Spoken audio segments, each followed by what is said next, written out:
ఇప్పుడు మనం టైం విలువ గురించి తెలుసుకుందాం. ఒక సంవత్సరం విలువ ఎగ్జామ్లో ఫెయిల్ అయిన వ్యక్తిని అడిగి చూడు. ఒక నెల విలువ చివరి నెల జీతం రాని వ్యక్తిని అడిగి చూడు. అదేవిధంగా ఒక వారం విలువ ఒక వారం మొత్తం హాస్పిటల్లో ఉన్న వ్యక్తిని అడిగి చూడు. మరియు ఒక రాజు విలువ ఒక రోజు మొత్తం ఆకలితో ఉన్న వ్యక్తిని అడిగి చూడు. మరియు ఒక గంట విలువ ఒకరి కోసం గంట సేపు ఎదురు చూసిన వ్యక్తిని అడిగి చూడు.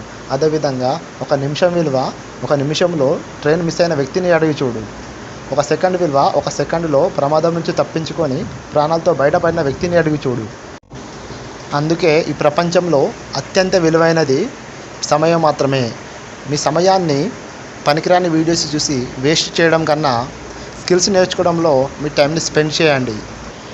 ఇప్పుడు నేను స్టోరీ అంతా మీకు ఎందుకు చెప్తున్నానంటే, నాకు తెలిసిన ఒక స్టూడెంట్ ఉన్నాడు.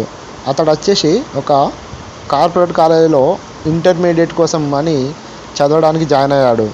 సో అతను 2 ఇయర్స్ గాను ఒక దగ్గర ఒక 10 లక్షల అమౌంట్ అనేది ఖర్చు చేయడం జరిగింది. సో ఎందుకంటే వాళ్ళకు అక్కడ ఐఐటి అడ్వాన్స్ ఎంసెట్ దీనికి సంబంధించి కూడా అంతా కోచింగ్ ఇస్తారు.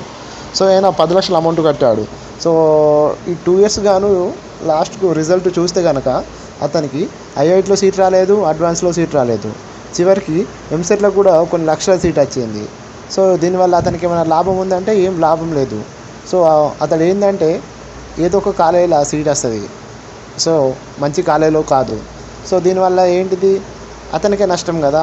సో మంచి ప్లేస్మెంట్స్ అనేవి ఏమి ఉండవు. సో ఇక్కడ ఆయన చేసిన తప్పు ఏంటిదంటే టైం విలువ తెలియకపోవడమే. సో మీరు ఎవరైతే టైం విలువ ఖచ్చితంగా తెలుసుకుంటారో మీరు ఖచ్చితంగా లైఫ్లో సక్సెస్ అవుతారు. సో ఇది నేను చెప్పదలుచుకున్నది.